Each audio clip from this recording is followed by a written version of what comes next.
Androids only.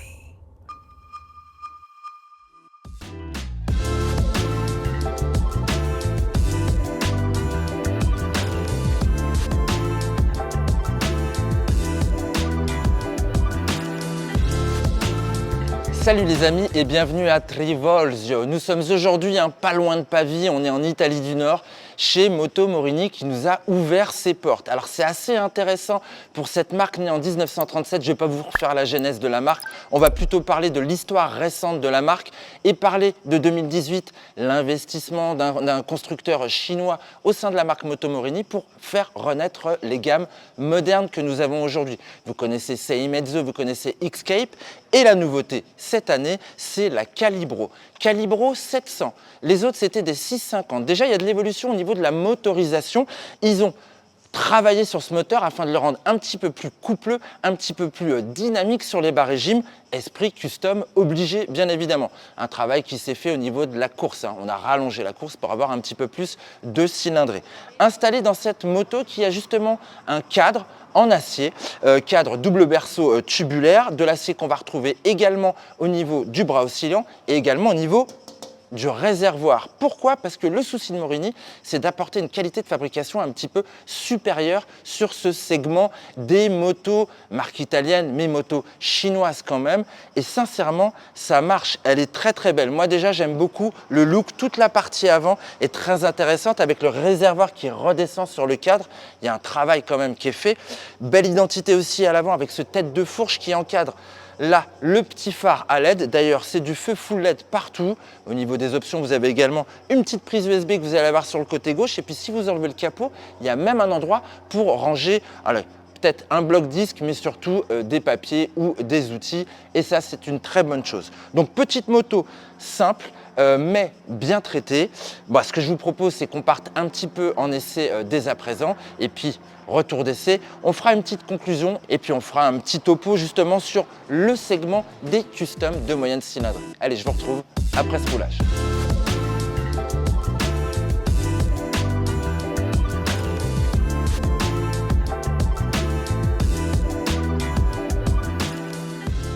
J'ai envie de vous parler un petit peu de la motorisation. Ce nouveau moteur Moto Morini, base Kawasaki évidemment, on en parlait tout à l'heure en introduction. C'est très répandu en Chine. Maintenant, c'est un bloc moteur d'ailleurs que j'ai vu fabriquer dans l'usine CF Moto. Et ce qu'on peut dire sur ce travail, maintenant qu'il est passé en 693 cm3, c'est qu'il a un petit peu plus de couple que ce qu'on connaissait sur Sei Mezzo et X-Cape. Il a une bonne réactivité à bas régime. Moi, j'aime bien la connexion à la poignée, elle est pas mal faite. Et je lui trouve de la longe à ce moteur. Je trouve qu'il est sympa quand on commence à dépasser les 5-6 000 tours. Étonnamment, les vibrations se font un petit peu plus discrètes. On trouve notamment du répondant à l'heure de dépasser quelques véhicules attardés sur le réseau secondaire. Et bon, pour ce qui est de la VMAX, ils indiquent 170 km/h chez Morini. Je veux bien les croire, je ne suis pas allé jusque-là. Parce qu'un custom, ça s'apprécie avant d'arriver à ces hauteurs. Ça freine très bien de l'arrière. Sincèrement, on est en direct sur la pédale. Il y a de la progressivité du mordant plus qu'à l'avant. Ouais, le poste avant, il est perfectible quand même. Je trouve qu'il manque un petit peu de puissance. Ah, ça, c'est sûr qu'on ne pourra pas planter l'avant. Bon, après, ça correspond quand même à ce genre custom. Voilà, et puis ça permet de pas trop mettre l'avant en panique, même si là, je dois bien avouer que la fourche, elle fait bien son travail. Bonne suspension d'ailleurs en règle générale et bon accord avec le combiné d'amortisseurs arrière. Je trouve de la souplesse, c'est pas dur, c'est pas tape-cul, c'est bien. Un truc qui est chouette, les newcomers devraient apprécier, outre le fait que la selle soit hyper accessible, on a du poids. On doit être dans les 220 kg en ordre de marche puisqu'on est à 200 kg à sec. Mais le poids se situe au plus bas, ce qui fait qu'en fait, elle est facile, elle est agile et elle a un très bon rayon de braquage. Et comme on est en direct avec le sol, on a de bons appuis sur les manœuvres à l'arrêt, comme sur les manœuvres à basse vitesse. En fait, on trouve un équilibre assez rapidement et ça, c'est assez rassurant. La petite instru, là, elle est chouette.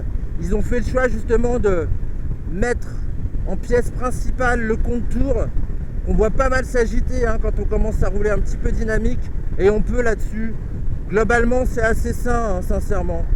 Allez, ce que je vous propose, c'est qu'on se retrouve en plateau pour débriefer un petit peu sur notre conclusion de cette première prise en main et puis voir un petit peu comment elle se place, cette Calibro 700 par rapport à ses concurrentes.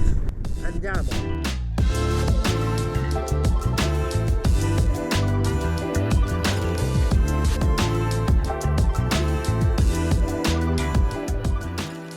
Bon, petit galop d'essai, un petit peu court, mais c'est normal parce que ces deux machines que nous avions aujourd'hui sont des pré-séries. Les machines de production arriveront, elles, plutôt vers la fin de l'été, en concession au mois d'août, nous dit-on, au niveau de la CIMA, l'importateur français. Mais bon, déjà, c'était court, mais fort intéressant et enrichissant. On a appris pas mal de choses. On va parler de la motorisation, 69 chevaux, 68 Nm de couple. Elle est assez agréable, comme je vous l'ai expliqué. En fait, on a du répondant sur les bas régimes. On a des mi-régimes qui sont assez consistants, sauf qu'il y a quand même pas mal de petites vibrations qui viennent parfois un petit peu entacher ce beau tableau mécanique, je trouve. Pour la motorisation, ce que je ne vous ai pas dit, pardon, c'est qu'elle est également compatible A2 avec le bridage à 35 kW. Et ça, à mon avis, les newcomers apprécieront. Au niveau de la partie cycle, alors la partie cycle, elle est un petit peu spéciale parce qu'on a une roue avant de 18 pouces, une autre de 16 pouces.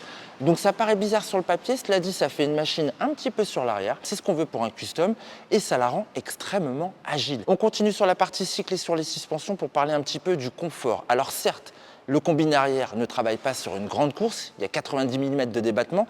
Pour autant, je trouve que ça travaille quand même pas mal. Sur les routes qu'on a prises aujourd'hui, qui sont quand même pas mal défoncées, ça absorbe quand même convenablement, avec une limite, bien évidemment, vous le savez, avec 90 mm de course. Voilà, ce sera ça la limite. Mais l'avant, en tout cas, lui, est bien calé. Au niveau des pneumatiques de marque Timsun, là aujourd'hui on était sur du chaud, ça allait, moi je trouve qu'il y avait du grip, mais on le sait, ce genre de pneumatiques exotiques, il faut quand même les tester sur surface mouillée. Bon, il y a l'ABS qui fonctionne plutôt pas mal, un ABS double canot, ABS un petit peu à l'ancienne, vous savez, avec une petite glisse avant que le système commence à intervenir pour réguler justement. Bon, maintenant on va parler des prix. Alors je vais pas vous dire de bêtises, je vais regarder justement parce que j'ai fait un petit peu l'inventaire de la concurrence. Cette moto Morini Calibro est vendue 7 499 €. Alors est-ce que c'est cher, est-ce que c'est pas cher? Dans l'état d'esprit, dans l'idée de Moto Morini, finalement, la concurrente, ce serait la Honda CMX 500. Sauf qu'une Honda CMX 500, on le sait, c'est quand même assez limité en termes de performance. Là, je vous ai parlé de 69 chevaux, 68 Nm de couple pour 7000, je le répète, 499 €. Finalement, la Honda, elle est 300 € moins chère, 7199 €, mais elle n'a pas les performances de cette machine. Elle n'a pas non plus la belle finition qu'on trouve ici. Pour moi, en target, il y a également la Kawasaki Vulcan, qui pour moi est également un custom, un petit cruiser fort sympathique, avec le petit blason Kawasaki qui rassure parce que c'est japonais. Mais sauf que la Vulcan, elle est vendue 8 349 €, donc c'est quasiment 1000 balles de plus pour des performances qui sont un petit peu moindres parce qu'on est à 61 chevaux et 62 Nm de couple chez Kawasaki. Après, il y a aussi la Royal Enfield Shotgun 650. Pour moi, là, on est vraiment sur de la concurrence, d'autant plus que le prix se rejoint quand même pas mal. On a 7 790 €, c'est 300 € plus cher chez Royal, mais chez Royal, c'est pas du tout ce genre de performance. On est vraiment sur une A2, une stricte A2. Donc voilà, moi je trouve qu'elle est intéressante cette machine parce qu'elle arrive sur un segment pour apporter vraiment de la nouveauté. D'autant plus que Moto Morini a prévu une seconde version, une bagger que vous allez voir habillée justement d'un Batwing qui va se retrouver avec des valises de 19 litres. Et cette bagger, elle, va être vendue 8 399 €. Bon voilà, c'était mon petit retour d'essai sur ce premier contact avec la Calibro 700 chez Moto Morini. Moto Morini qui a été hyper transparent aujourd'hui, qui nous a présenté toutes ces installations. Oui, c'est une fabrication chinoise. Oui, les motos arrivent justement en caisse et toute la préparation est faite ici, mais pas que. Ici, on trouve également tous les bureaux de design et de style. Le centre européen de design se passe ici, à Trivolzio, et on les a vus travailler. C'est intéressant, il y a une trentaine de personnes sur le site. Il y a de la place également pour que ça grossisse, et ça devrait grossir, puisqu'on a vu quand même pas mal de petits projets qui seront prochainement présentés à l'ECMA. Ça travaille sur beaucoup de choses, et notamment le gros V2. Vous vous rappelez la X-Cape qu'on a vue l'année dernière? Eh ben, je peux vous dire que ce ne sera pas la seule machine équipée de ce nouveau moteur. Bon voilà, c'est la fin de ce premier contact avec Moto Morini. Je vous dis au revoir pour une prochaine vidéo. À bientôt sur Motor Live. Ciao!